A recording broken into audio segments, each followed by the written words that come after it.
కావాలని చెప్పి మనం పట్టుకున్నప్పుడు ఇతరులు మనం దోచుకోవడానికి సరే దోచుకొని ఇచ్చేస్తే అసలు గొడవే ఉండదు కదా! అప్పుడు అందరికీ శాంతి. ఈ విధంగా అంటే ఏమిటి? అక్కడ బంధం లేకుండా ఉండడము. ఒక పిల్లవాడు ఏ విధంగా అయితే బంధం లేకుండా ఉంటాడో, కొరరి పక్షి తనను ఇతర గద్దలు దాడి చేసినప్పుడు తనను ఉన్నటువంటి ముక్కులో ఉన్నటువంటి ఆహారాన్ని ఏ విధంగా వదిలేస్తుందో, ఇలాగా మనం వైరాగ్యాన్ని అభివృద్ధి చేసుకోవాలి అని చెప్పి భాగవతంలో చెప్తున్నారండి. అంటే ఒక వస్తువు కోసం మనం తగాదాలు పెట్టుకోకూడదు అనేటువంటి విషయాన్ని ఇక్కడ చెప్తున్నారు. తర్వాత శ్లోకం ప్రభు.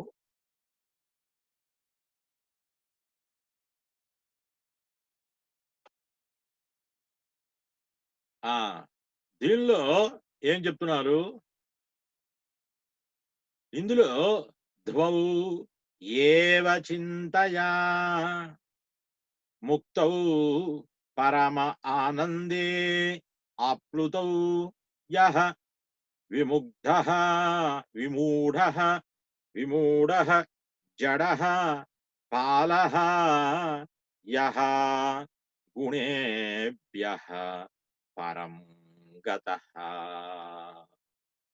ద్వౌ ఏమిటవి? ఈ యొక్క భౌతికమైనటువంటి ప్రపంచంలో 2 అంటే ఇద్దరు అంటే 2 రకాలైనటువంటి వ్యక్తులే ఈ యొక్క యాంగ్జైటీ అనంటే ఏం జరుగుతుంది? ఏం జరుగుతుంది? అనేటువంటి ఈ యాంగ్జైటీని అంటే వ్యాకులత.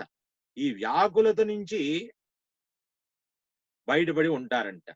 వాళ్ళు ఎప్పుడూ కూడా ఈ యొక్క అనంతమైనటువంటి సుఖాల్లో వాళ్ళు ఆ సుఖాన్ని అనుభవిస్తూ ఉంటారు. ఆ సుఖంలో కలిసిపోయి ఉంటారు. ఎవరండి అనంటే, ఒకడు ఈ యొక్క బాలుడు, బాలవత్. అంటే ఆ బాలుడు చైల్డిష్ ఫూల్ అన్నారు. అంటే బాలుడికి ఏమి తెలీదు. అందువలన బాలుడిని మూర్ఖ అంటే మూర్ఖవత్. అతనికేం తెలీదు. అతను ఏదో తల్లిదండ్రులు పోషిస్తున్నారు. అతనేదో తింటున్నాడు, ఆడుకుంటున్నాడు, స్కూలుకెళ్ళి వస్తున్నాడు అంతే తెలుసు అతనికి. ఇంకా ఇది అంతా ఎలాగా వస్తుంది? ఏమిటనేటువంటి బాధ్యత అతనికేం లేదు. అతను ఆనందంగా ఉన్నాడు. ఇప్పుడు మనకి ఒక కథ చెప్తారు. అదేమనంటే ఒక విమానం చాలా ప్రమాదంలో ఉన్నప్పుడు అందరూనేమో హడావిడిగా చాలా బాధపడుతూ ఉన్నారు. ఒక చిన్న పిల్ల చాలా నవ్వుతూ ఆడుకుంటోంది.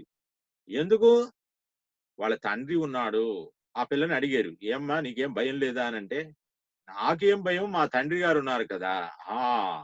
ఆ తండ్రిని మనం ఆ తండ్రి మీద తన యొక్క నమ్మకాన్ని ఉంచింది ఆ పిల్ల. అదే విధంగా మన తండ్రి అయినటువంటి దేవాదేవుడైనటువంటి కృష్ణుడి మీద మన నమ్మకాన్ని ఉంచాలండి. అలాగా మనం నమ్మకాన్ని ఉంచితే, కృష్ణుడి మీద మన నమ్మకాన్ని ఉంచితే ఏమవుతుంది మనకి? కృష్ణుడి మీద నమ్మకాన్ని మనకి ఉంచితే ఏమవుతుంది? కృష్ణుడు మనని తప్పక రక్షిస్తారు. మన తండ్రి మన్ని ఏ విధంగా రక్షించారో, ఆ విధంగా మన్ని కృష్ణుడు తప్పక రక్షిస్తారు అని చెప్పి. అలాగా ఈ యొక్క మూర్ఖ బాలుడు నా తండ్రి, నా తల్లిదండ్రులు ఏ విధంగా రక్షిస్తారో అనేటువంటి ఆ నమ్మకం ఉందో, మనం ఆ దేవాదేవుడైనటువంటి కృష్ణుడిని మీద మనం నమ్మకం పెట్టాలి. తర్వాత ఇంకొక విషయం చెప్పారు. Who is beyond the 3 modes of material nature. ఆ భగవంతుడు ఎటువంటి వాడు అనంటే, ఆయన త్రిగుణాలకి అతీతుడైనటువంటి ఆ భగవంతుణ్ణి మనం సమీపించేలి అనేటువంటి విషయాన్ని ఇక్కడ ఒక విషయాన్ని చెప్పారు. తర్వాత విషయాన్ని తర్వాత శ్లోకంలో ఉంది. చూస్తాం. తర్వాత శ్లోకం పెట్టండి ప్రభు. ఆ! దీనిలో ఏం చెప్పారంటే, కవచిత్ కుమారీతు ఆత్మానం వృణాన్ గృహం ఆగతం స్వయం తాన్ అర్హయా అర్హయామాస క్వ అపి యాతేషు బంధుషు కవచిత్ కుమారీత్వ ఆత్మానం వృణాన్ గృహం ఆగతాన్. ఇక్కడ ఒక వివాహ వయసు వచ్చినటువంటి ఒక యువతి ఉంది. ఆమె యొక్క గృహంలో ఏకాంతంగా ఉంది. ఒకటే ఉంది. ఎందువల్లంటే వాళ్ళ తల్లిదండ్రులు, బంధువులు వాళ్ళు వేరే ప్రదేశానికి వెళ్ళారు ఒకరోజు. అటువంటి సమయంలో ఎవరో ఒక వ్యక్తి, ఒక పురుషుడొచ్చాడు ఆ గృహంలోకి. అతను ఆహ్, ప్రత్యేకించి ఆమెను వివాహం చేసుకోవాలి అని అనుకున్నాడు. అందువలన ఆమె ఏం చేసింది? అతన్ని చక్కగానే ఆహ్వానించింది. ఆతిథ్యం ఇచ్చింది. ఈ భాష్యంలో ఏం చెప్పారో ఒకసారి చూస్తాం ప్రభు కొన్ని పాయింట్లు పెట్టండి. ఆ! దీనికి భాష్యం లేదు. తర్వాత శ్లోకం పెట్టండి. దీనిలో ఏం చెప్తూ ఉన్నారు అనంటే, తేషాం తేషాం అభ్యహార అర్థం తేషాం అభ్యహారార్ వహారార్థం శాలిం శాలినంటే బియ్యం రహసీ పార్థివ పార్థివ ఆమె అవఘ్నంతయ ప్రోక్ష స్తః చక్రుః శంకైః స్వానాం మహత్. ఆ యొక్క యువతి ఏం చేస్తుందనంటే, అతనికి తన యొక్క అతిథి వచ్చాడు కదా! ఆ అతిథి రావడం చేత అతనికి యొక్క వంట ప్రారంభించింది. ఆ వంట ప్రారంభించి ఈ యొక్క ఏకాంతంలో అతనికి తినవచ్చును అనేటువంటి ఉద్దేశం. అంటే అతనికి భోజనం పెట్టాలి అనేటువంటి విశేషం. ఈ విధంగా అతనికి వంట చేయడం కోసం ఆ రోజుల్లో బియ్యం అంటే మామూలుగా ఉండేవి కాదు. బియ్యం అంటే దంపుడు బియ్యం. ఆ యొక్క బియ్యాన్ని కొడుతోంది. కొడుతూ ఉంటే ఆ బియ్యాన్ని కొడుతూ ఉన్నప్పుడు, దంచుతూ ఉన్నప్పుడు చేతికున్నటువంటి గాజులు చాలా శబ్దాన్ని చేస్తూ ఉన్నాయంట. తర్వాత శ్లోకం ప్రభు.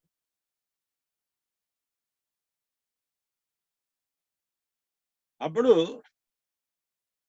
ఆ యొక్క శబ్దం చేస్తున్నాయి గాజులు. దంపుడు బియ్యం బియ్యం దంచుతూ ఉన్నప్పుడు.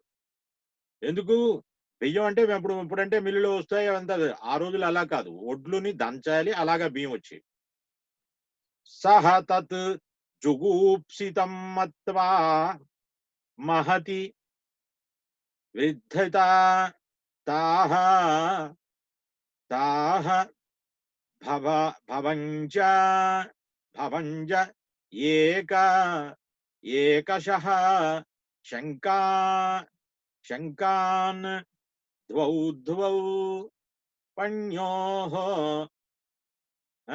అశేషయేత్ సా జుగూప్సితం మత్వా మహతి వృద్ధిత తతః అని చెప్పి అనంటే ఆ యొక్క యువతి ఏమనుకుందంటే, ఇప్పుడు బియ్యం ఎవరింట్లో ఉంటాయి? బియ్యం స్టాక్ ఉంటే అంతకు ముందలే బియ్యపు నిల్వ ఉంటే నువ్వు పెట్టేస్తారు. ఏమిటి వంట చేసి పెట్టేస్తారు ఇమ్మీడియట్ గా. ఇప్పుడు వీళ్ళింట్లో బియ్యం లేవు. అందువల్ల నువ్వు దంచి పెట్టాలి బియ్యం అనంటే, బియ్యం లేవు అనంటే ఏమో వీళ్ళు పేదవాళ్ళు అని అనుకుంటాడు కదా వచ్చినటువంటి అతిథి. అందువలన ఆ అతిథి ఇలాగా మేము పేదవాళ్ళమే అనుకుంటారేమో అని చెప్పి అది ఏం చేశారు? ఆమె busily engaged in the menial task of husking rice. కానీ ఆమె బియ్యాన్ని దంచుతోంది. బీయింగ్ ఆమె చాలా తెలివిగలైంది. ఎందువలనంటే ఆ చేతులకున్నటువంటి ఆ గాజుల సవ్వడి విని ఈళ్ళు బియ్యం దంచుతున్నారేమో అని చెప్పి ఆమె ఏం చేసింది? ఆ గాజుల సవ్వడి రాకుండా వాటిని ఈ యొక్క గాజుల్ని ఆహ్, లీవ్స్ అంటే ఏమిటి? ఆ యొక్క చేతి నుంచి గాజులు తొలగించి, ఎందుకంటే గాజులు సవ్వడి దంచితే బియ్యం వస్తుంది కదా! అందువల్ల ఆ గాజుల యొక్క సవ్వడిని రాకుండా ఉండడం కోసం ఆ గాజుల్ని తీసేసింది. ఇప్పుడు దీని నుంచి కూడా మనకి కొంచెం లెసన్ ఉంది. ఏమనంటే, మనకి ఏదైనా మనం చేసేటువంటి కార్యానికి ఏదైనా అడ్డంకి వస్తోంది అనంటే, దాన్ని మనం వదిలిపెట్టాలి. అంటే మన యొక్క ప్రతిష్టకి భంగం కలుగుతోంది అనంటే ఆ వస్తువుని తీసి ఇప్పుడు గాజులు అంటే అందరికీ ప్రేమే. ఆ గాజులు తీసి పక్కన పెట్టింది అని అంటే మన ప్రతిష్టకి అది భంగాన్ని కలిగిస్తుంది. కాబట్టి పక్కన పెట్టి. అందువలన ఇప్పుడు గాజుల కోసం చాలా యుద్ధాలు జరిగినటువంటి ఆడు కొట్ల ఇలాగా ఉంటుంది. అదే వాళ్ళు స్త్రీలు లేకపోతే ఇలాగ మాకు కొనిపెట్టాలని ఇది ఇలాగ. అనంటే ఆ బంధం కొన్ని వస్తువుల మీద అలాగా ఉంటుందన్నమాట. అంటే వాటిని వదిలిపెట్టాలి. అంటే ఏమిటి ఇక్కడ ముఖ్యం? మన యొక్క కుటుంబం పొరుగు కాపాడాలి. మన కుటుంబం యొక్క ప్రతిష్ట అది మనం కాపాడుకోవాల్సినటువంటి బాధ్యత ఆ కుటుంబంలో ఉన్నటువంటి సభ్యుని మీద ఉంది అనేటువంటి విషయాన్ని ఇక్కడ చెప్తున్నారు. తర్వాత శ్లోకం ప్రభు.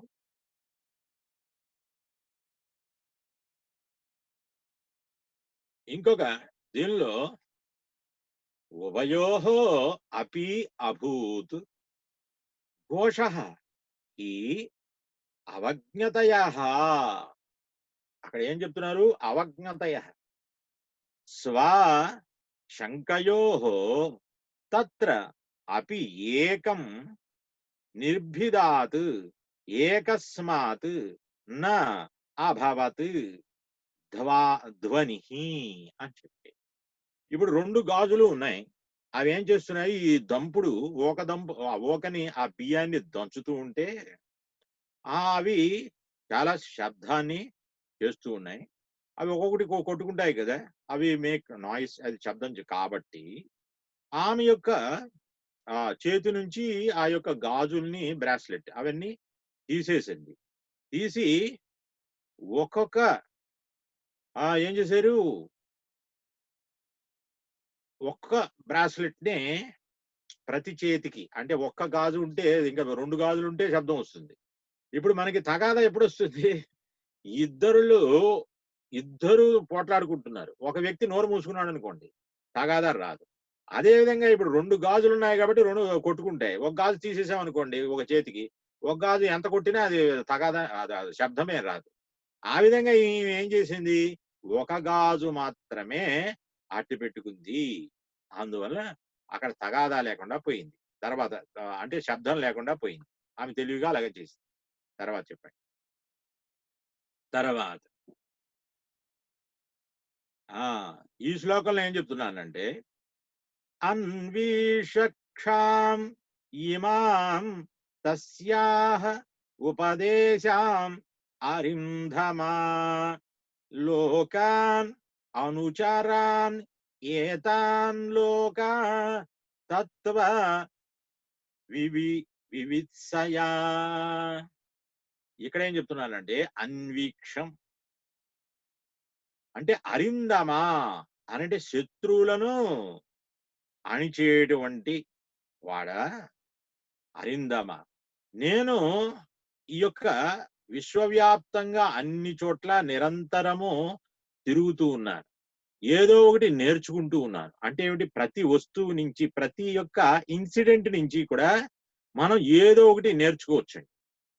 ఆ నేర్చుకోవాలి, దాన్ని అప్లై చేయాలి, దాన్ని అనువర్తించాలి అనేటువంటి ఆ స్వభావం, ఆ యొక్క మానసిక స్థితి మనం అభివృద్ధి చేసుకోవాలి.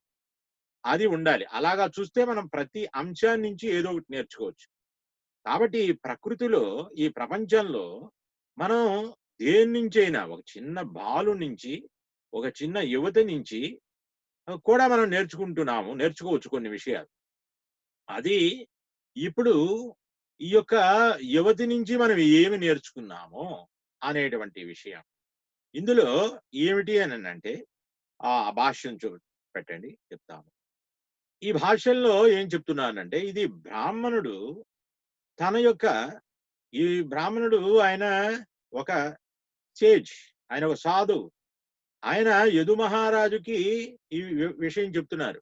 అనంటే అతను ఏదో ఈ శాస్త్రంలో అలాగా చెప్పారు, ఆ శాస్త్రంలో ఇలాగా చెప్పారు, ఇటువంటి విషయాలు ఏం చెప్పడం లేదు ఆయన.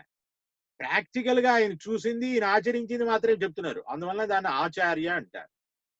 ఆచరించి చెప్పేవాడు ఆచార్యుడు.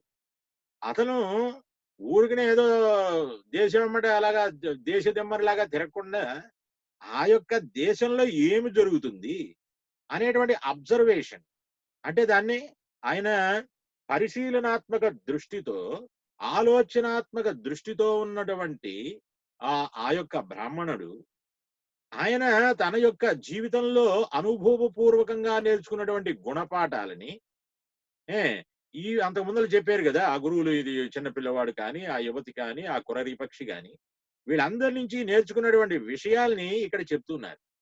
అనంటే ఇప్పుడు నాకన్నీ తెలుసు, నేను శాస్త్రాలు చదివాను అనేటువంటి నేను భగవంతుడితో సమానం అనేటువంటి ఒక ఫోజు పెట్టకుండా, ఒక వంచన నటన చేయకుండా, ఆయన ఆ యొక్క బ్రాహ్మణుడు సామాన్యమైనటువంటి తన యొక్క ఏదైతే తన యాత్రలో వచ్చినటువంటి అనుభవాలని ఏ విశ్వాసంతో ఆ నేర్చుకున్నటువంటి ఆ గుణపాఠాల్ని ఇక్కడ ఈ యొక్క యదువుకి చెప్తూ ఉన్నారు ఆ బ్రాహ్మణుడు. తర్వాత శ్లోకం పెట్టండి. దీనిలో ఏమంటే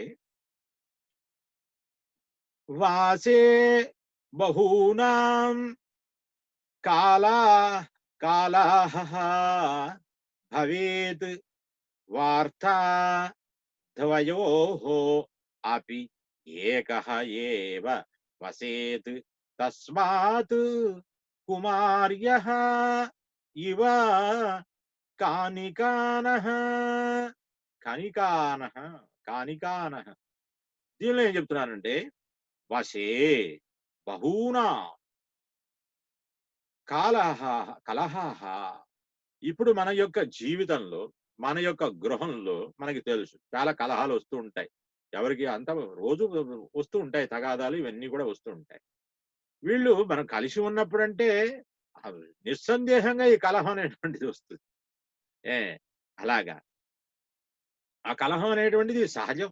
అంటే మానవులు ఉన్న చోట కలహం అనేటువంటిది సహజం. అదిగాక ఇది కలియుగం, కలహాల యుగం. ఏ తగాదాలకి పుట్టింది పేరు. అందువలన మనం ఇక్కడ ఏం చెప్తున్నామనంటే, మనం ఇటువంటి చిన్న చిన్న కలహాలని ఏమి పట్టించుకోకుండా, మనం ఏం చేయాలి? ఇటువంటి యొక్క పొరపచ్చాలు వచ్చినప్పుడు వాటినేమి పట్టించుకోకూడదు. అవి ఇద్దరు కలిసి ఉన్నారంటే తగాదాలొస్తాయి. ఒకడికొకడు పడదు. ఇవన్నీ జరుగుతుంది. కానీ అవి పట్టించుకోకూడదు. మరి దీన్ని మనం అవాయిడ్ చేయాలి. దాన్ని తప్పించుకోవాలి అనంటే, అతనేం చేయాలి? ఏకాంతంగా ఉండాలి. ఏకాంతంగా ఉండడం అనంటే ఏమిటి? ఇప్పుడు అంతకు ముందుల అప్పుడు ఆ గాజు ఉంది గదా! ఆ పిల్ల దంచేటప్పుడు ఒడ్లు దంచేటప్పుడు ఏం చేసింది? ఒక గాజును మాత్రమే పెట్టుకుంది కదా! ఆ ఒక గాజు మాత్రమే పెట్టుకోవడం వల్ల ఆ యొక్క ఏమైంది? శబ్దం రాలేదు. అదే విధంగా మనం తగాదా వచ్చినప్పుడు ఈ ఒక రూమ్‌లో నుంచి ఇంకో రూమ్‌లోకి వెళ్లి ఏకాంతంగా కూర్చున్నాము. లేకపోతే అతనికి మనము ఆహ్, ఇది చేయలేదు అనంటే, మనం ఏం చేస్తాము? మనకి మనం ఎటువంటి ప్రతిస్పందన లేదు. అనంటే తగాదా పడేవాడెవడు? ఇప్పుడు వాడు ఎంతో అరుస్తున్నాడు. ఆ! ఊ! ఊ! అని చెప్పి. మనమేమి సమాధానమే ఇవ్వలేదు. అనంటే తగాదాలేం లేదు. అనంటే తగాదా పడాలనంటే రెండో వాడి యొక్క పాత్ర కూడా ఉండాలి. ఇప్పుడు నాటకం రెండో వాడు కూడా ఉంటే ఇతని పాత్ర డైలాగ్స్ పెరుగుతూ ఉంటాయి. రెండో వాడు ఏం మాట్లాడట్లేదు. ఇదేమి డైలాగే లేదంటే ఇంకా అది నాటకం ఏముంది? అందువలన తగాదా ఉండదు. ఏమనంటే తగాదా వాళ్ళు అరుస్తున్నా కూడా మనం ఏమి అరవకుండా ఉంటే అది శాంతమైపోతుందనమాట. అలాగా ఉండలేం మనం. వాడు ఒకడన్నాడనుకోండి మనం 4 అంటాం. అప్పుడు తగాదా పెరిగిపోతుంది. తర్వాత విషయం. ఆ! దీనిలో విశ్వనాథ్ చక్రవర్తి ఠాకూర్లు వారు ఒక విషయం చెప్పారనమాట. ఇదేమంటే గివ్ ఎ నైస్ ఎగ్జాంపుల్. దీనిలో ఈ యొక్క యువతి ఏం చేసింది అనంటే, ఆమెకి అప్పుడు ఆమె యువతి. ఆమెకేమి భర్త లేడు, ఎవరు లేరు. ఆమెకేమి ఎటువంటి కార్యాలు లేవు, ఏమీ లేవు. ఆమె ఏం చేసిందనంటే, ఆ వచ్చినటువంటి అతిథికి ఆయన సేవ చేయడం కోసం ఆ యొక్క అంటే సేవ చేస్తూ ఉన్నప్పుడు వాళ్ళ పేదవాళ్ళు అనుకుంటారేమో అని చెప్పి బియ్యం దంచుతున్నప్పుడు ఆ గాజుల్లో అవి తీసేసాయి. అంటే ఆమె ఒక గాజే పెట్టుకుంది. అదే విధంగా మనం జ్ఞా జ్ఞానయోగం ఈ యొక్క ఆధ్యాత్మిక అభివృద్ధి కోసం మనం ఏం చెయ్యాలి అనంటే, మనం ఈ యొక్క ఆహ్, ఈ యొక్క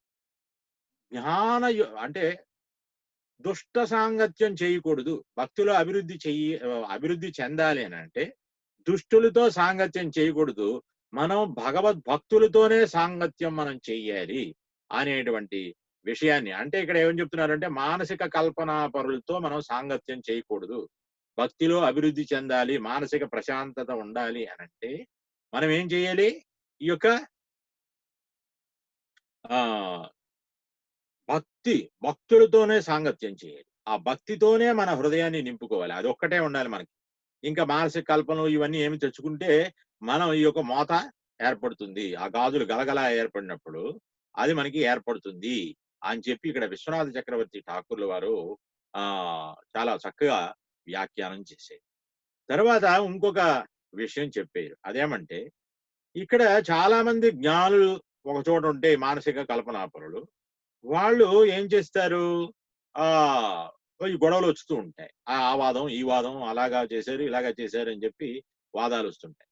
కాబట్టి మనం ఈ యొక్క శాంతిగా ఉండాలి అనంటే, మనం ఈ యొక్క భక్తి యోగులతో మాత్రమే ఉండాలి అనేటువంటి విషయాన్ని ఇక్కడ చెప్పారు. ఇంకొక విషయం చెప్తున్నారు. ఒక రాజకుటుంబంలో ఒక స్త్రీ ఉంది. ఆమె ఏం చేశారు? చాలా చక్కగా అలంకరించుకున్నారు. ఆమె ఆ అలంకారం చేసుకున్నారు. ఎందుకు? భర్తకి ఆనందాన్ని ఇవ్వడం కోసం. ఆ విధంగా ఆహ్, చాలామంది అలంకారం చేసుకుంటారు. ఎందుకు? వాళ్ళ భర్తకి ఆ సౌందర్యంగా కనపడి ఆయన్ని తృప్తి చేయడం కోసం. అదే విధంగా మనం కూడా భక్తీదేవి, ఈ భక్తిదేవి అనేకమైనటువంటి అలంకారాలు. ఆ భక్తిదేవి అంటే మనం కూడా భక్తి చేత అలంకరించబడాలి. అలంకరించబడితే ఏమొస్తుంది? మన భర్త అయినటువంటి భగవంతుడు మన్ని ప్రేమిస్తారు. ఇప్పుడు ఒక స్త్రీ ఏ విధంగా అయితే అలంకరిస్తే తన భర్త ఏ విధంగా అయితే ప్రేమిస్తాడో, అలంకరించుకుని చక్కగా అందంగా ఉంటే భర్త ప్రేమిస్తారు కదా! అందుకే అలంకారం చేసుకుంటారు. అదే విధంగా మనం ఈ భక్తి మార్గంలో ఉన్నటువంటి భక్తులం, మనం ఈ యొక్క పవిత్రమైనటువంటి నామం ఏ వీటితో భగవద్భక్తులతో సాంగత్యం, అభక్తులతో సాంగత్యం లేకుండా ఉండడం. ఇలాగా ఉంటూ మనం భక్తిలో మాత్రమే మనం జీవిస్తూ ఉంటే ఏమొస్తుంది మనకి? మనకి మన భర్త ఎవరు? కృష్ణుడు. ఆయన యొక్క మనకి అనుగ్రహం, ఆయన యొక్క ఆకర్షణ మన మీద పడుతుంది అనేటువంటి విషయాన్ని ఇక్కడ చెప్తూ ఉన్నారు. అనంటే మనం ఇప్పుడు ఆ యొక్క యువతి ఏ ఆ ఒక్క గాజే పెట్టుకుంది అనంటే ఎటువంటి కలహాలు అంటే గొడవలు లేకుండా ఉంది. అది ఆ గాజు ఒకటే ఉండడం వల్ల. అదే విధంగా మనం వైష్ణవులతో మనం ఎటువంటి కలహాలు ఉండకూడదు. ఎప్పుడు మనకేం కోరికలు లేకపోతే ఇంకా కలహాలేమొస్తాయి? అందువలన మనం ఎటువంటి యొక్క సిద్ధులు కానీ, ఇంద్రియ భోగం కానీ, ఇవన్నీ కూడా మనం ఏం కోరుకోకూడదు అనేటువంటి విషయాన్ని ఇక్కడ చెప్తూ ఉన్నారు. అందువలన మనం భగవంతుడిని మనం ఎప్పుడు కూడా ఆ యొక్క సాంగత్యంలో మనం ఏకాంతంగా ఉండాలి. ఆ మనస్సు అనేటువంటిది ఏకాంతంగా ఉండాలి. ఏకాంతం అంటే భగవత్ సంబంధమైన కోరికలే ఉండాలి అని చెప్పి ఇక్కడ చెప్తూ ఉన్నారు. తర్వాత శ్లోకం పెట్టండి ప్రభు. ఆ! తర్వాత శ్లోకం. ఆ! మనః మానః ఏకత్ర సముంజయేత్ జితాః జితాః శ్వాసాః జిత ఆసనాః వైరాగ్యః అభ్యాసయోగేన అభ్యాసయోగేన ధ్రియమాణం అతీంద్రితః. మనం ఈ యొక్క యోగంలో పరిపూర్ణత ఆసన సిద్ధి కలగాలి. ఆసన సిద్ధి కలగాలంటే ఏమొస్తుంది? మనకి ఆసన సిద్ధి కలగాలి యోగంలో. అంటే ఒక ఆసనం మీద చక్కగా పద్మాసనమో, లేదా వజ్రాసనమో, సుఖాసనమో అది ఒక 3 గంటలు మనం ఎటువంటి ఆహ్, బాధ లేకుండా, దుఃఖాన్ని అనుభవించకుండా అలా కూర్చోగలగాలి. అది ఆసన సిద్ధి అంటారు. ఆ విధంగా ఈ యొక్క ప్రాణాయామం, ఈ యొక్క పూరక, రేచక, కుంభకాలని మనం సాధించి ఉండాలి. అప్పుడు మనసు ఏమవుతుంది అనంటే, ఈ యొక్క యోగ సాధన మనం చేస్తూ ఉంటే మనకి ఈ యొక్క బంధాలు అన్నీ కూడా పోతాయి. ఆ బంధాల నుంచి మనం ముక్తులం అవుతాం. అందువల్ల thus one should carefully fix the mind on the single goal of yoga practice. అనంటే మనం ఈ యొక్క యోగ సాధనలో అంటే మనం సరిగ్గా కూర్చోవడం కానీ, ఈ యొక్క ఉచ్ఛ్వాస నిశ్వాసులు పూరక రేచక కుంభకాలని వీటిని సాధనం చేయడంలో కానీ మనం చాలా జాగ్రత్తగా ఉండాలి. అంటే వాటిలో మనం నిపుణత సాధించాలి అనేటువంటి విషయాన్ని ఇక్కడ చెప్తూ ఉన్నారు. తర్వాత ఈ భాషలో ఏం చెప్పారు, కొన్ని ముఖ్యమైన విషయాలు ఏమైనా ఉన్నాయేమో చూస్తాం. అందులో మనం ఈ వైరాగ్యం అనేటువంటిది మనం అభివృద్ధి చేసుకోవాలి. వైరాగ్యం అంటే ఏమిటి? ఈ యొక్క భౌతికమైనటువంటి విషయాల పట్ల ఆసక్తి లేకుండా ఉండడం.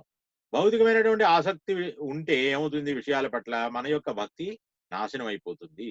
అందువలన మనం ఈ యొక్క నియమబద్ధమైనటువంటి జీవన విధానాన్ని మనం తీసుకోవాలి. ఈ ప్రస్తుత విధానం ఏమిటి అనంటే భక్తి యోగం. ఈ భక్తి యోగం అంటే హరే కృష్ణ మహామంత్రం చేయడం.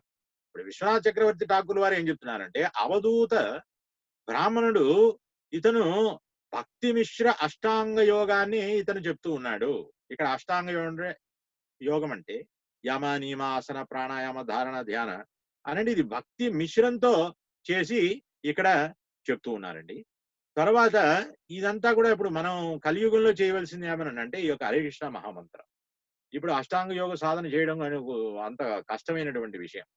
అది ఇప్పుడు సాధ్యం కాదు. అందువలన ఈ యొక్క హరే కృష్ణ కృష్ణ కృష్ణ హరే హరే, హరే రామ రామ రామ హరే హరే, ఈ మంత్రాన్ని ఎవరైతే 16 మార్లు ప్రతిరోజు కూడా చేస్తారో వాళ్ళు యోగ సాధన చేసినటువంటి విషయం వస్తుంది. అయితే ఒక 10 నిమిషాలు 20 నిమిషాలు ఇప్పుడు మనం ఈ యొక్క బ్రీతింగ్ ఎక్సర్సైజెస్ అనులోమ వినులోమ ఇటువంటి ప్రాణాయామం చేస్తే మనకి అది ఉపకరంగానే ఉంటుంది. ప్రాణాయామం మహాబలం అని చెప్పేది. అంటే ఈ ప్రాణాయామం మనకి శరీరంలో ఉన్నటువంటి ప్రాణవాయువు అంటే ఏమిటండి? ఈ యొక్క ఆక్సిజన్ శాతం అది పెరగడం వల్ల మన యొక్క బాడీ యాక్టివ్గా ఉంటుంది, చైతన్యవంతంగా ఉండేదానికి. అలాగా చైతన్యవంతంగా ఉండి మనం ఏం చేయాలి? మళ్ళీ ఇంద్రియ భోగంలో పడిపోకూడదు. మళ్ళీ మనం అది భగవంతుని యొక్క భక్తి చేసుకునేదానికి అది ఉపయోగపడాలి అనేటువంటి విషయాన్ని ఇక్కడ చెప్తున్నారండి. తర్వాత శ్లోకం పెట్టండి ప్రభు.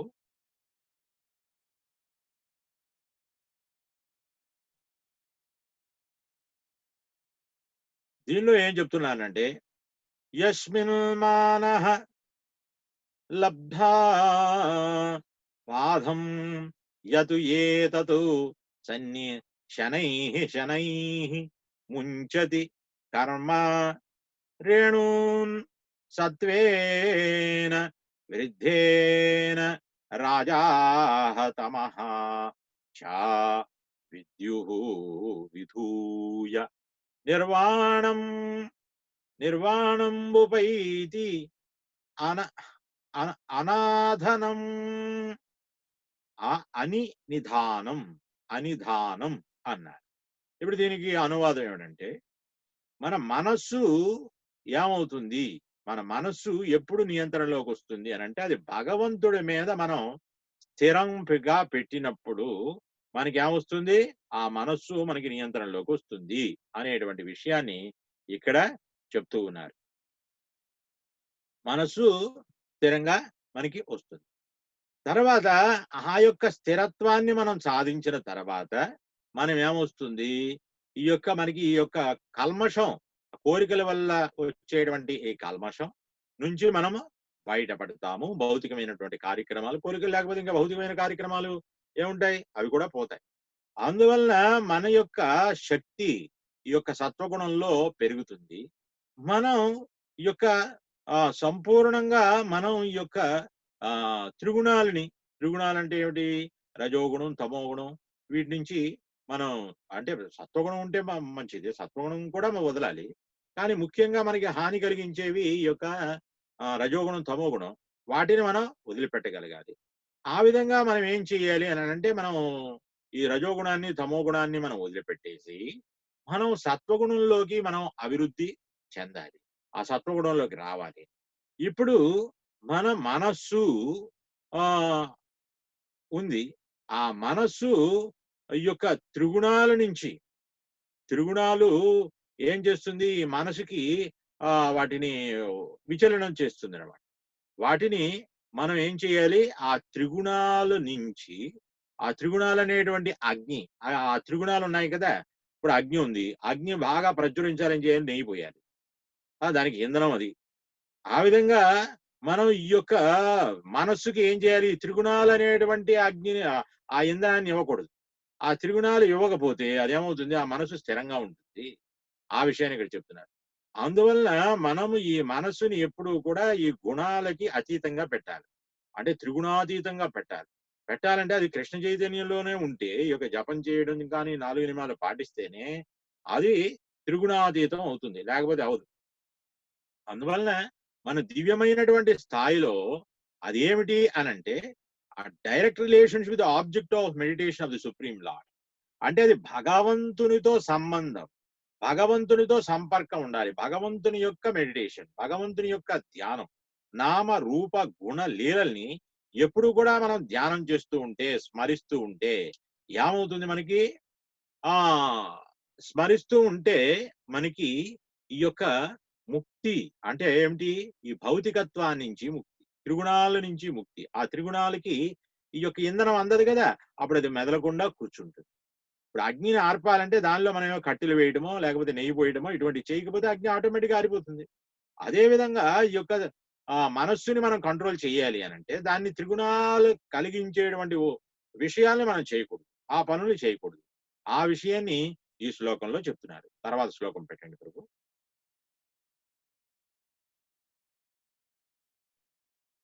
ఆ! తదా ఏవం ఆత్మాని అవిరుద్ధ చిత్తః నః వేదా కించితు బహిః అంతరాం వా యథా ఈషు కారః నృపతిం వ్రజంతం ఈశౌ ఈశౌ గత ఆత్మా న దదృశా పార్శ్వే. ఇక్కడ ఏం చెప్తున్నానండి? తదా ఏవం ఆత్మని అవిరుద్ధ చిత్తః న వేద కించిత్ బహిః అంతరం వా యథా ఈశః కరః. ఇప్పుడు ఏం చెప్తున్నానంటే ఒక వ్యక్తి అతను పరమసత్యంలో సంపూర్ణంగా తన చైతన్యాన్ని అతను స్థిరీకృతం చేసేయి. స్థిరీకృతం చేస్తే అతను చక్కగా నియంత్రించి దాని మీదే అతను స్థిరంగా పెట్టుకున్నారు మనస్సుని.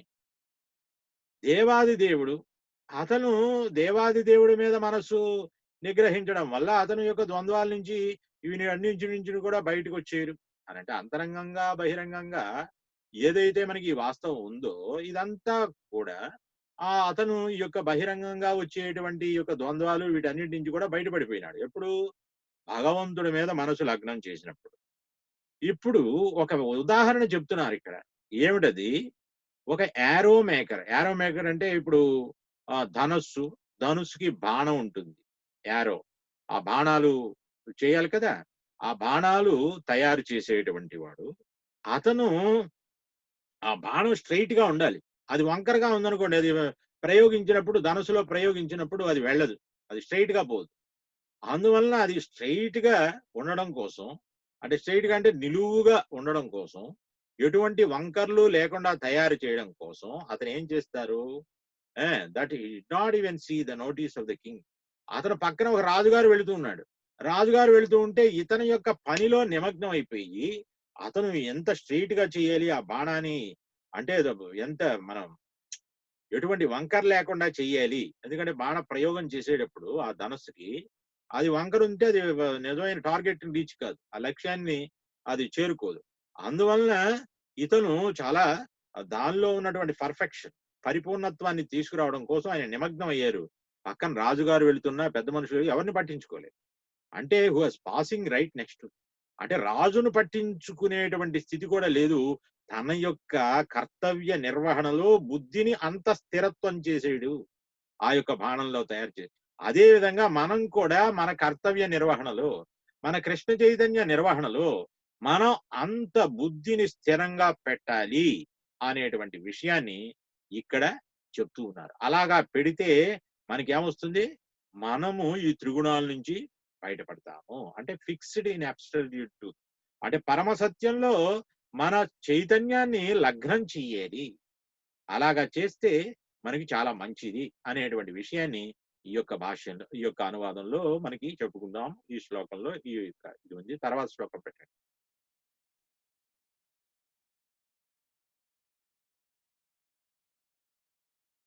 దీనిలో ఏం చెప్తున్నారంటే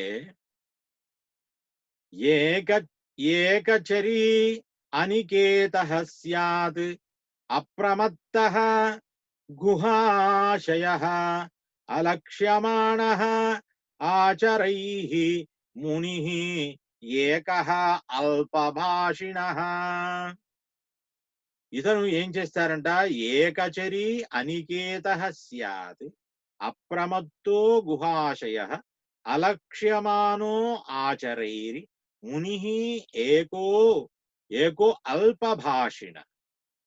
ఇతను ఈ సాధువు, ఈ యొక్క సెయింట్ ఎలాగా ఉన్నారు, అతను ఏకాంతంగా ఉండాలి. అతనికి ఎటువంటి స్థిరమైనటువంటి ఆవాసం ఉండకూడదు. ఇప్పుడు ఇది ఏకాంతంగా ఉంటేనే మనకి తపస్సు జపం జరుగుతుంది. ఒక ఇద్దరు నలుగురు కూర్చున్నా అనుకోండి, ఆ కౌర్లు ఈ కౌర్లు చెప్పుకుంటూ ఉంటారు. అందువలన మనం వైష్ణవ సాంగత్యంలో ఉండాలి. వైష్ణవ సాంగత్యంలో ఉండి మళ్ళీ ఏకాంతాన్ని కూడా మెయింటైన్ చేయాలి. ఆ విషయాన్ని ఇక్కడ చెప్తున్నారు. అంటే ఏమిటి, ఏకాంతంలో ఉండడం అంటే ఏమిటి, భౌతిక విషయాలను మాట్లాడకుండా ఉండడమే ఏకాంతం.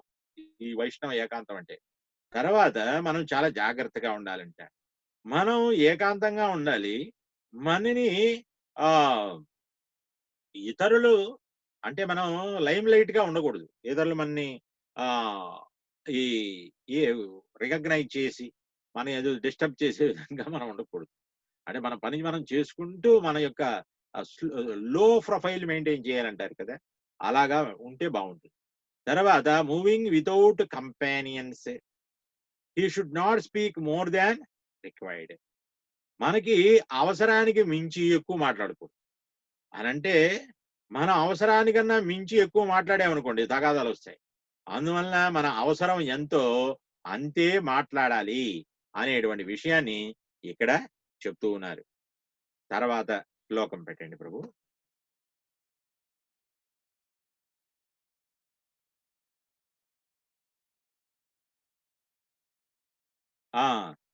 గృహ ఆరంభి దుఃఖాయ విపహలః శా అధ్రువ ఆత్మనః సర్పః పరికృతం పరాకృతం వేష్మ ప్రవిశ్య సుఖం ఏధత ఏధత్తే ఏధతే. అనంటే మనం ఒక వ్యక్తి ఒక జీవుడు తాత్కాలికమైనటువంటి ఈ యొక్క దేహంలో ఉన్నాడు. అతను ఈ యొక్క తాత్కాలికమైనటువంటి దేహంలో ఉండి ఏం చేస్తున్నాడు, అతను ఒక చాలా సంతోషమైనటువంటి ఒక గృహాన్ని కట్టుకోవాలి అని అనుకుంటూ ఉన్నాడు. అనుకుంటే దానిలో వచ్చేటువంటి ఫలితం ఏమిటి అనంటే నిరర్ధకం. అది నిరర్ధకం, దుఃఖంగా ఉంటుంది.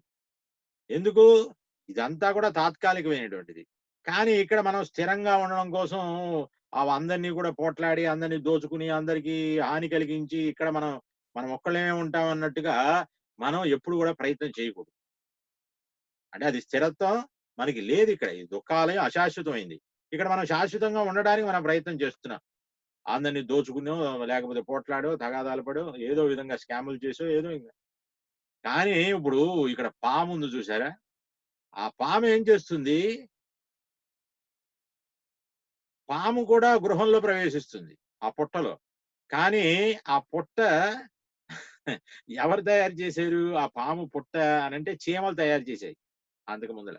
ఆ చీమల్ని తినేసి ఈ పాము వెళ్ళి కూర్చుంది. అలాగే మనం కూడా సంపాదించి నానా గడ్డి తినేసి లేకపోతే ఇంకేవేవో వక్ర మార్గాలు బట్టి లేకపోతే దుర్మార్గం ద్వారా మనం అనేకమైనటువంటి సంపాదనలు చేసాము. కానీ మనం ఏం చేస్తూ ఉన్నాము, ఆ విధంగా ఎవడో వచ్చి కూర్చుంటాడు మన వారసుడు. వాడు వచ్చి కూర్చుని మనం సంపాదించిందంతా కూడా వాడు నాశనం చేస్తారు. అందువల్ల మనం సంపాదించిన దానిలోనే పవిత్రత ఉండాలి. ఆ విషయాన్ని ఇక్కడ చెప్తూ ఉన్నారు. ఇప్పుడు పాములు అవి స్వతహాగా ఇళ్ళు కట్టుకోలేవు. అవి అవి ఈ యొక్క చెదలు ఉంటాయి కదా! చీమలు ఇవి పెట్టినటువంటి పుట్టల్లో ఏం చేస్తాయి? అవి వెళ్లి కూర్చుంటాయి. ఆ విధంగా ఇక్కడ ఈ పాములు ఏ విధంగా అయితే ఆ చెదలు కష్టపడి ఆ ఇల్లు కట్టుకుంటే ఏ విధంగా వచ్చేస్తాయో, ఇలాగా ఈ కష్టపడి పనిచేసేటువంటి వ్యక్తులున్నటువంటి వాళ్ళు, వీళ్ళు కష్టపడి పాపం అన్నీ సంపాదిస్తారు. సంపదలని ఎవడో ఇంకో పాము లాంటి వాడు ఇంకోడొస్తాడు ఆ ఇంట్లోకి. వాడు ఇదన్నీ గూడా అనుభవిస్తూ ఉంటాడు ఆ పాములాగా అని చెప్పి ఇక్కడ చెప్తూ ఉన్నారు. అందువలన మనం ఈ యొక్క అనవసరమైనటువంటి కష్టం. నివసించడానికి మనకు కొన్ని కనీస సౌకర్యాలు కావాలి. అవి ఉంటే చాలు. అంతేగాని ఇంకా అనవసరం 10 తరాలకి సరిపడా సంపాదించాలి అని ఎవడైనా ఇలాగ ఉంటారు కొంతమంది. అటువంటివి మంచిది కాదు అనేటువంటి విషయాన్ని ఇక్కడ చెప్తూ ఉన్నారు. ఇప్పుడు భక్తివినోద్ ఠాకూర్‌ల వారు కొన్ని విషయాలు ఇక్కడ చెప్తూ ఉన్నారు. ఈ భౌతికమైనటువంటి వ్యక్తులు చాలా బాధలను తీసుకొని వాళ్ళేం చేస్తున్నారు, అనంతంగా విద్యుత్ ఉత్పత్తి చేస్తున్నారు. తర్వాత ఈ యొక్క ఆటోమొబైల్స్ ఉత్పత్తి చేస్తున్నారు. విమానాలను ఉత్పత్తి చేస్తున్నారు. ఇవన్నీ ఏం చేశారు, చిన్న వైరస్‌కి మొత్తం అంతా ఏం చేశారు, ఆ గోడౌన్‌లో పడున్నాయి. ఇప్పుడు ఇంటర్నేషనల్ ఫ్లైట్లు లేవు. అంతా ఎక్కడికక్కడ మూసేశారు. అనంటే చిన్న వైరస్ అది మన కంటికి కనిపించినటువంటి విషయానికి మొత్తం కూడా మనం దాన్ని మూతబెట్టి పెట్టుకోవాల్సొచ్చింది. అందువలన భగవంతుడి యొక్క ఆ ప్రకృతి కోపిస్తే ఇలాగా ఉంటుంది. చివరికి ఇదంతా ఏమొస్తుంది అనంటే మన దుఃఖమే కారణమవుతుంది. మనం ఎంత ఉత్పత్తి చేస్తే అంత దుఃఖం వస్తుంది. చివరికి ఇవన్నీ కూడా మనం ఆహ్, కృష్ణ చైతన్య ప్రచారానికి ఉపయోగపడాలి. ఇప్పుడు కృష్ణ చైతన్యంలో మనం ఉపయోగించాలి. ఇప్పుడు ఈ ఇంటర్నెట్ గాని, ఈ యొక్క ఇవన్నీ కూడా మనం ఏం చేస్తున్నాం? కృష్ణ చైతన్య ప్రచారం కోసం మనం ఉపయోగిస్తున్నాం. ఉపయోగిస్తే వాటి వల్ల ఉపయోగం ఉంది. ఇప్పుడు ఈ యొక్క కర్ములు వాళ్ళంతా కూడా చాలా బాధల్లో ఉన్నారు. ఎందుకంటే వాళ్ళు కృష్ణ చైతన్యంలో ఉపయోగించరు కాబట్టి. భక్తులు ఎప్పుడూ కూడా ఈ యొక్క వీటిని కూడా వాళ్ళు కూడా ఉత్పత్తిలో చేయడంలో కొంచెం కష్టాలు తీసుకుంటారు. కానీ వాళ్ళు భగవంతుడి కోసం ఈ యొక్క ప్రేమయుక్తమైనటువంటి సేవలో వాళ్ళు వీటినన్నింటిని కూడా నియుక్తం చేస్తారు అనేటువంటి విషయాన్ని ఇక్కడ చెప్తున్నారు. భక్తులు ఎప్పుడూ కూడా వాళ్ళు ఈ యొక్క జీవితాన్ని ఉద్ధరించుకోవడానికి ప్రయత్నం చేస్తారు కృష్ణ చైతన్యంలో. వాళ్ళు ఈ యొక్క భౌతికమైనటువంటి అభివృద్ధి కోసం వాళ్ళు పాటుపడరు. వాళ్ళు మనం వేరే మాటల్లో మనం చెప్పుకోవాలంటే, వేరే పార్శ్వంలో, వేరే కోణంలో మనం పరిశీలన చేస్తే, భక్తుడు ఈ యొక్క ఆహ్, ఇప్పుడు పూర్వకాలంలో చేసినటువంటి ఈ యొక్క అనవసరమైన తపస్సులు, అవి ఇప్పుడు ఈ కాలంలో మనం తపస్సు చేయలేం. అప్పుడు అందరూ హిమాలయ పర్వతం ఎంతమంది వెళ్తారక్కడ? ఖాళీయే లేదు. అందువల్ల ఈ యొక్క మీ ఇంట్లో స్థానే స్థిత్వా మనం చేసేటువంటి వ్యాపారమో, ఉద్యోగమో, చక్కగా వ్యవసాయమో చేసుకుంటూ, మన యొక్క ఆ యొక్క కృష్ణ చైతన్యంలో ఉండి, మన ఇంట్లో ఉండే మనం సాధన చేసుకోవచ్చు. అందువలన భక్తుడి యొక్క లక్ష్యం ఏమిటి అనంటే, కృష్ణుడికి సేవ చేయడం. భక్తులకి చక్కగా మనం సేవ చేయడం. ఈ భక్తి మార్గంలో మనం ఉండడం.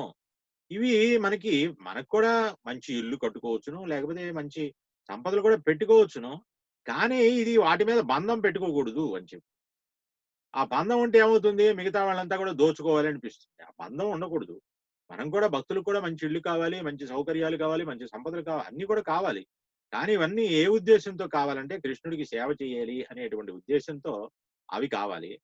మనం ఇటువంటి విషయాల్ని మనం భోగించడానికి మనం ప్రయత్నం చేశామో, ఇంక నాశనం తప్పదు. మనం ఈ యొక్క శుద్ధమైనటువంటి భక్తియుక్త సేవలో మనం వీటినన్నిటిని కూడా చెయ్యాలి కానీ, మన యొక్క ఇంద్రియ భోగం కోసం మనం చేయకూడదు. ఇప్పుడు యోగ సాధన చేసి కూడా మనం ఇంద్రియ యొక్క భోగాన్ని పెంచుకుని, ఇంద్రియాల యొక్క శక్తి పెంచుకుని, మళ్ళీ ఇంద్రియ భోగానికి ఉపయోగిస్తే, వీడు యోగం చేసి ఉపయోగం ఏముంది? యోగ సాధన చేసి ఉపయోగం ఏముంది? అందువలన దానివల్ల ఉపయోగం లేదు అని చెప్తున్నారు. అందువలన మనం ఈ యొక్క భక్తి యోగం అనేటువంటిది మనం చెయ్యాలి.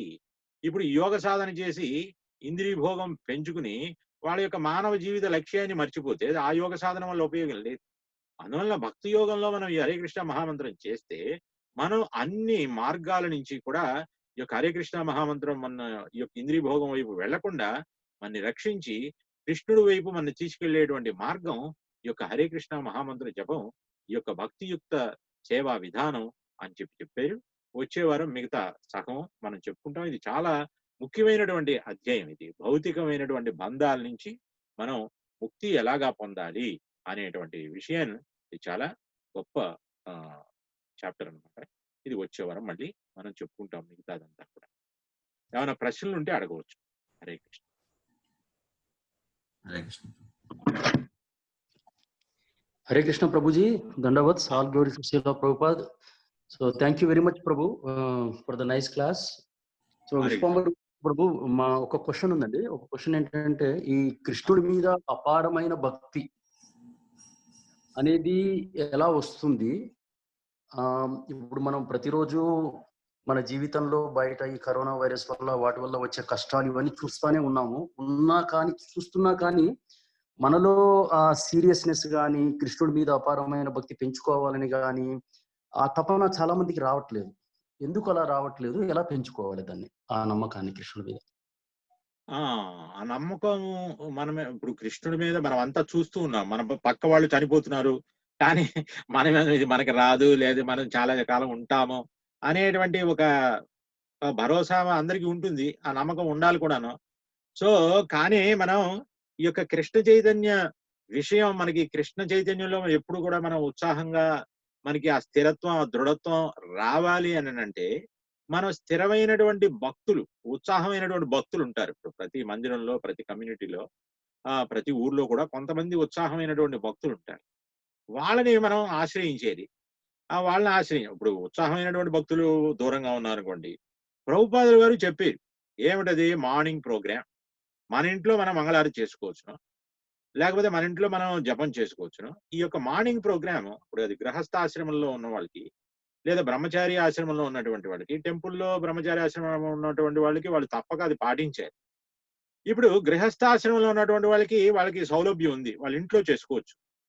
అది ఇంట్లో ఇప్పుడు ప్రభుపాదుల వారికి ఎంతూజియాజం ఎలాగా వచ్చింది, ప్రభుపాదుల వారు ఎలాగా భక్తిలో ఫిక్స్ అయినారని అంటే, వాళ్ళ తండ్రి గారు మొట్టమొదటి లేచేవారు.